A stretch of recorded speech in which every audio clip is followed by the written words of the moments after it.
Welcome to Live DAF, your online DAF Yomi Shir. Shalom Aleichem and welcome back. Today's DAF is KIDDUSHIN Lamed Vav. We are right on top of the Amid on the first line. Abaya Omar. Now he's relating to Isi.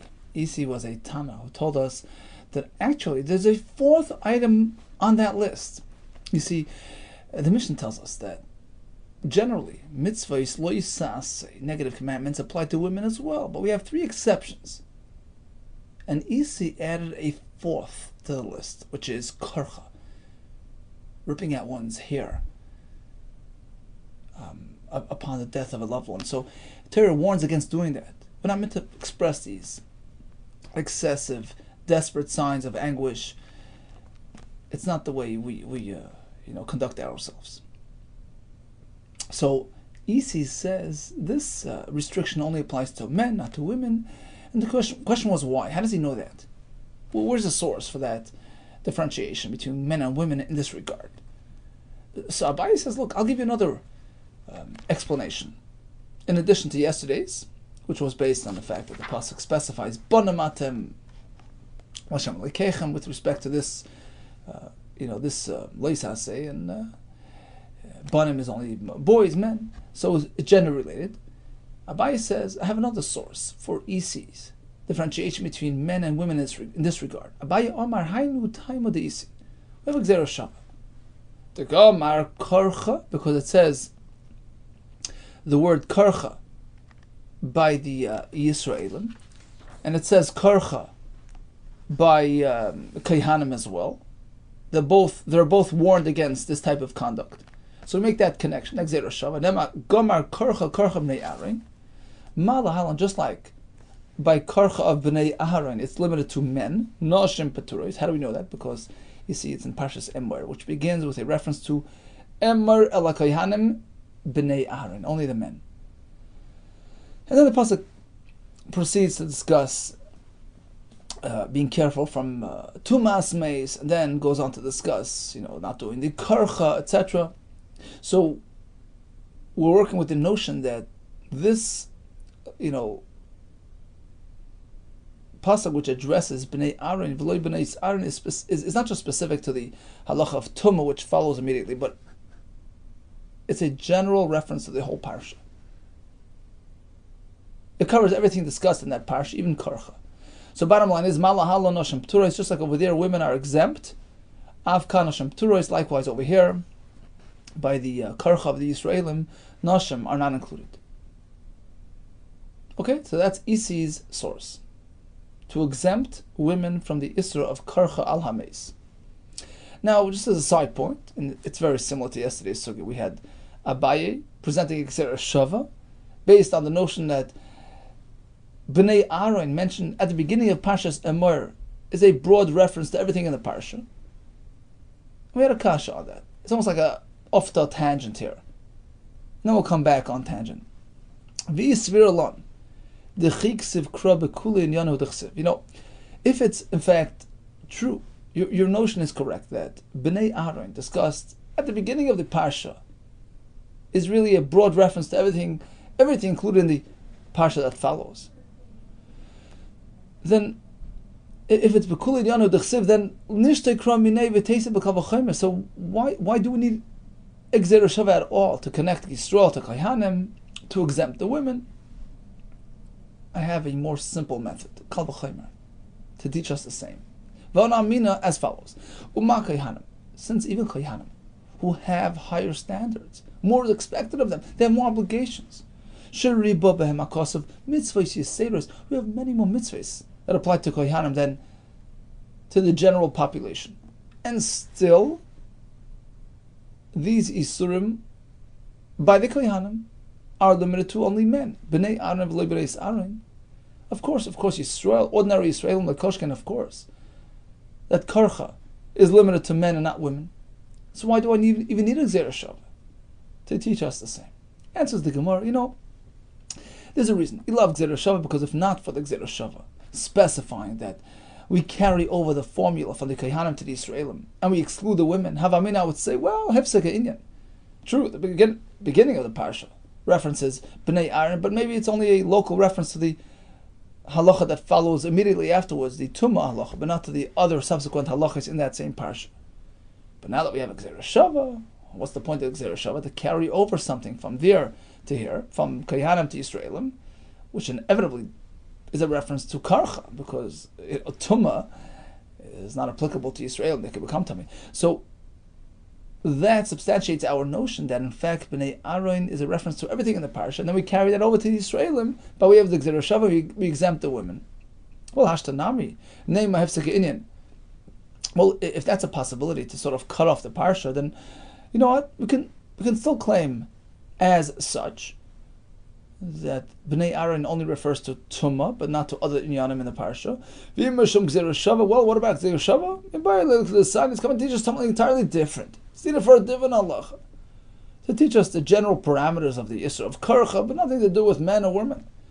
Look at the sign, listen to this brayso. The pasuk says, Loy yikrachu karcha b'roisha. So this is a pasuk by the Kohanim.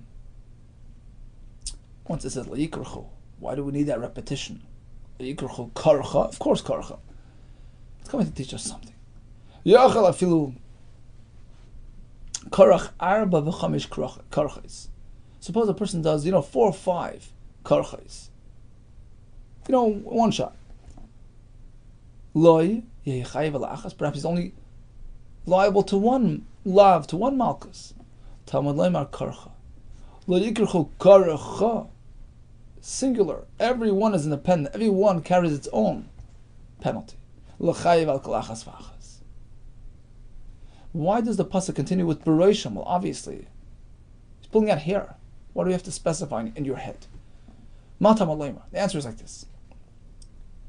It's coming to highlight the fact that, that's the location that we're concerned about. Because you see, there's another pasuk by Yisraelim, very similar pasuk, discussing the same theme.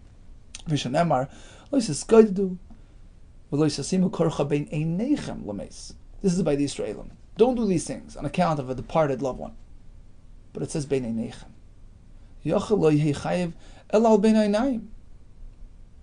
So perhaps the issue of karcha only applies bein einayim, the hair that's right above the space between the eyes. It's only that area, where you put on your tefillin. So only there is there an issur of karcha. What about the rest of his hair on his head?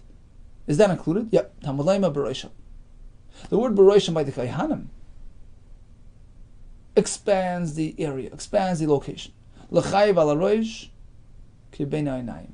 He's chayiv on anywhere on his head, just like bein ha'einayim. Ve'en le'el Kohanim. So maybe that only applies to Kohanim because they have higher standards. Sheriba b'hem hakosav mitzvahs yisera. Just like they have more mitzvahs, they have a broader, a broader isra of karcha.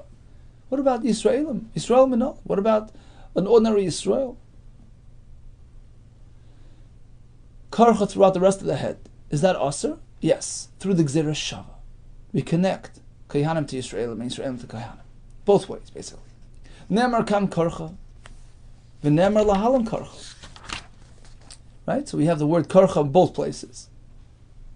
We have it over here by the Kohanim. We have it over there by the Yisraelim. And we connect the two.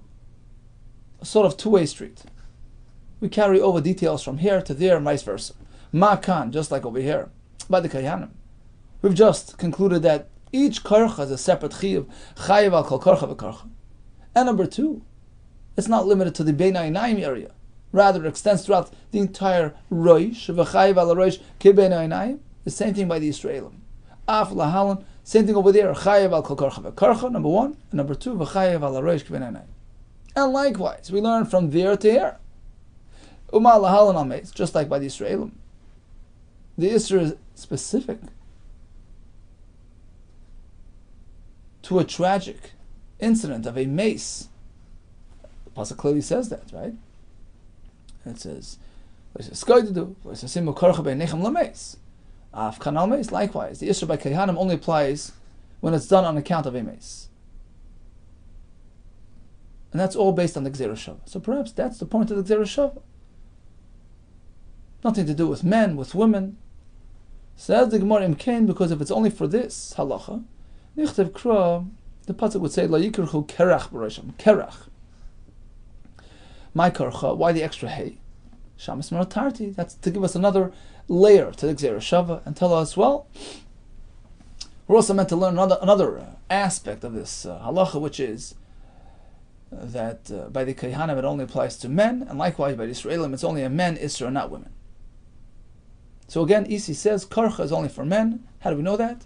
Yesterday we had a pasuk, Banim Atem Lashem Lekechem. Today comes Abaye and says, well, I have another source, Gzera Shava, Karcha. Here comes approach number 3. Rava Amar Tami de Isi, I'll give you Isi's source. The Yolif mi bein enechem, Yolif bein enechem mitfilin. The pasuk uses the term bein enechem by Karcha, right? And where else do we find a similar expression by tefillin, right? V'hayu l'tetafas bein enecha, right? Or bein enechem, right? Different parshas of tefillin, of Krishma. So we allow ourselves that connection. Ma'alahala noshem turis, avkan noshem turis, just like bein enechem of tefillin is specific to men, as we learned back on the Flamed Dalet, we learned from Torah, right? Only by men. Avkan noshem turis, here as well, Karcha is only for men. So this is source number 3 for Isi's concept. Now, why did Rava not go with Abaye? Why did Abaye not go like Rava, etc.? Rava, my time along with Abaye. Why did Rava choose his approach as opposed to Abaye, which was based on Kerech and Kercha? Karach Karcha lemashmule. He didn't make a deal about the extra hay. It's just regular expression. It's not enough. It's not sufficient to provide source for this halacha. But Abaye, my time along with Rava. And why did Abaye shy away from Rava's approach? Right, that was based on the Gzera Shava. It says Bein Enechem here. It says Bein Enechem by Tefillin. We connect the two, only for men, not for women. Amar of Tefillin Gufayim Acha Gamarla.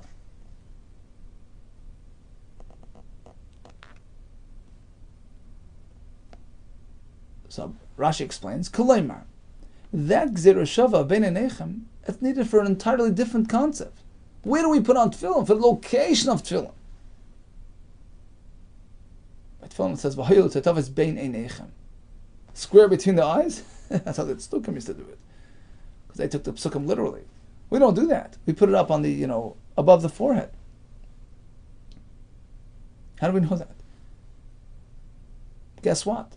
From Karcha, we connect bein einechem of Tefillin to bein einechem of Karcha. Just like over there, it's a makam seir where hair grows.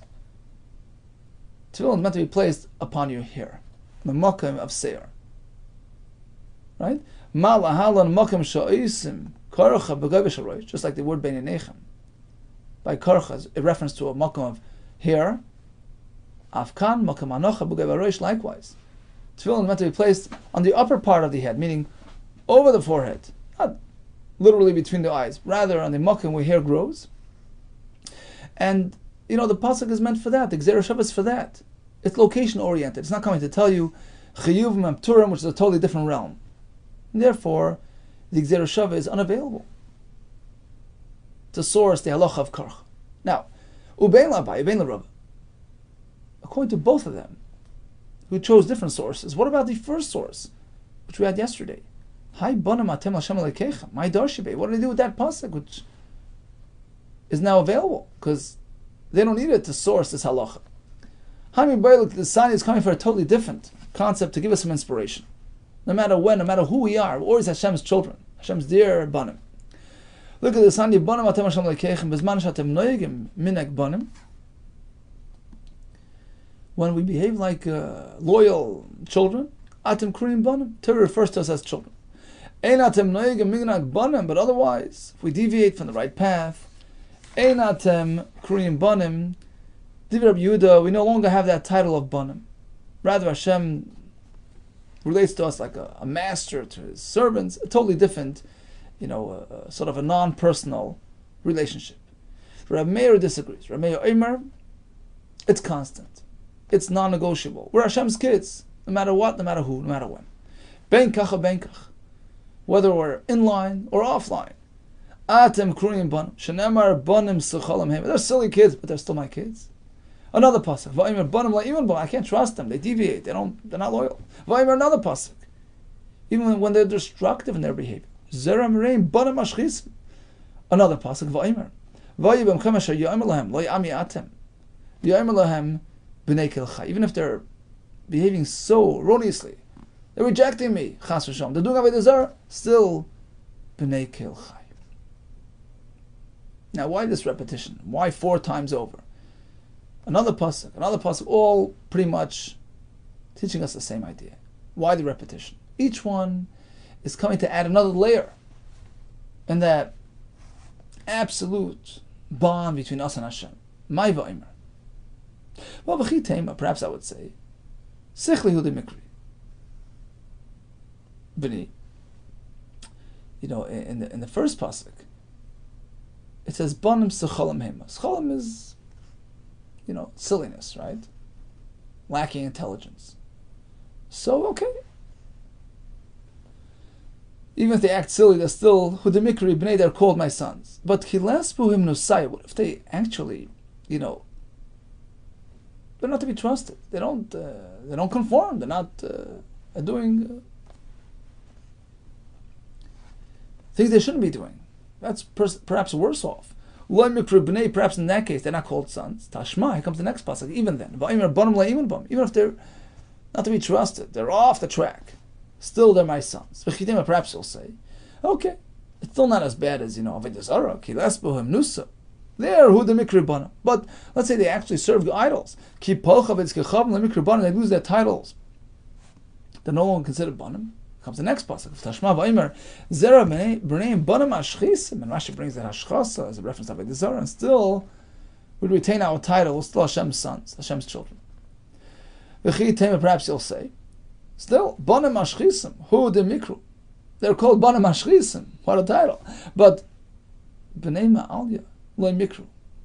They can never regain their former title of being Hashem's precious children. Tashma. Now comes the next pasuk. There's always a way back. Rashi explains, through teshuvah, we regain our earlier status. Tashma in a situation where we're so far off. We did have a desire, but ultimately we can come back. It will be said on them, look, they're back on track. They're back with Hashem. B'nei Keil Chai. That's the ultimate title. The children of Hashem. Banim Chashuvim. Our Hashem's beloved children. Continues the mission.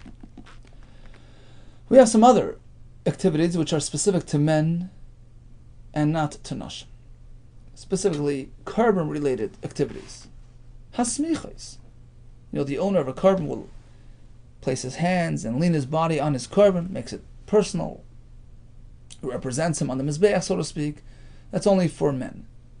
V'atenufos, waving his carbon back and forth, only for men. V'hagoshes, now we switch to actual avoides, which are specific to Kohanim, and only men and not women will do these things. Hagoshes is a reference to the mincha, which you take and you actually tap at the corner of the mizbeach. V'hagoshes, v'akmitzes, scooping out the mincha. V'aktoros, being burning the carbon on the mizbeach. V'amalikos, flicking off the head of the bird with your thumbnail. V'akaboles, receiving the blood. V'azois, sprinkling the blood of the carbon. All these are specific to men. Kohanim, nehagim, ba'anoshim, v'lo b'anoshim. And regarding tenufa, although generally it's only for men, but we have two exceptions. Chutz minchas soita, right? A soita isha who deviates from her husband, so she brings a carbon, and in that case the mincha is to be waved by the isha as well. She gets involved in the tenufa, unazira. If an isha becomes a nazir, and both we say shehem and ifais, they're involved in the tenufa as well.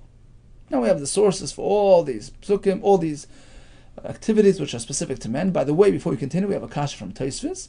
What happened to hoilacha, transporting the dam to mizbeach? What about zrika? throwing the dam on the mizbeach from the kli. Why didn't we mention those? He says, well, Haylach is part of Kabbalah, learned from the same pasuk, and Zrika is sort of included in Hazah. It's the same idea, so it's basically included. Next question Taisus asks, why do we even need psukim? We have a whole, litany of psukim coming up to provide sources. Well, in any case, all these things are time specific. You can only bring a carbon by day. And any mitzvah seshes man grama, only for men. So automatically women are excluded. The Yishlema says, Taisvis, I understand that they don't have to do it. But who says maybe if they want, they could. They can, mitzvah seshes man grama, women can do it. They can sit in the sukkah, they can shake lulav. They can do it. In fact, we even do those mitzvahs with brachas. Women can make a bracha even though they're not really obligated. Right? So, they're part of it. Who says they cannot do that? That's what we need the psukim. If the woman does all these things, they make it possible. It says the Gemara smichas. How do we know they can't lean? Chsiv davar bnei Yisrael. V'samach. We learn from there that smicha is only for bnei Yisrael. Bnei Yisrael samchim, but not the women. Ve'en bnei Yisrael samchas. Same thing with tnufas. Davar bnei Yisrael ve'enef. Bnei Yisrael manif, and only they do tnufa. Ve'en bnei Yisrael, but the women don't do the tnufa. Ein bnei Yisrael manifis. Hagashes. Same idea. The chsiv zaytzer samincha. Hakrev oisa bnei Aaron. Hakrev is the hagasha to the mizbeach. And we learn bnei Aaron v'loy bnei Aaron. What about the kmitzah? It's chsiv avia el bnei Aaron. You bring the mincha to bnei Aaron v'kametz, and he does the kmitzah. Bnei Aaron, only bnei Aaron v'loy bnei Aaron. What about the haktorah? It's chsiv ikturu v'oisa bnei Aaron. Bnei Aaron v'loy bnei Aaron. Hamalika is chsiv umalak v'hiktir. So you have that connection between malika and the burning on the mizbeach. Iskish malika l'aktorah, just like the haktorah is only for the bnei Aaron malika as well. HaKabbalah, receiving the blood of the animal in the kli. Chsiv ikrivu bnei Aaron. And what's v'ikrivu? But Mamar, we learn in Maseches Zvachim, V'ikrivu really is making the blood into a carbon, sanctifying that blood. V'ikrivu zu Kabbalas Hadam is the first stage in the avoid of the dam. And the pasuk limits it to Bnei Aaron. So it only includes the men. V'azois, sprinkling of the dam. Now, what are we talking about? The Gemara is not sure. Hazah dehecha. Who's sprinkling? What are we sprinkling here? Either para. The Gemara is assuming perhaps is the azah of the dam of the para aduma. Okay, so excluding the nashim there, we don't need to exclude them. There's a pasuk about it. Elazar kasaba. The pasuk says that only Elazar, the assistant kohen gadol, can be involved in doing that. And actually, the homachlekes Maseches Yuma. What happens, at a later date? The para aduma is brought in subsequent generations. Who's going to bring the paraduma? So some say you need the kohen gadol, and some say okay, we have a pasuk that you don't have to have a kohen gadol, but you need a pasuk that even a kohen headed is included, but certainly women are not included. So why even discuss it in our Mishnah?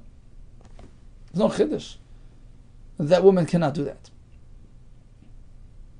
Okay, so perhaps Azah is going on karbanos that are brought in the Beis Hamikdash, idefnim, the ones that are brought inside in the Heichal, whose dam is brought on the pareches of the Kiddush HaKadoshim, certain karbanos, par Koyim Mashiach, par Helm Davar Shel Tzibur. Well, obviously, Noshim can't do that. HaKoyin HaMashiach Kosaba, the pasuk says only a Kohen Gadol can do that.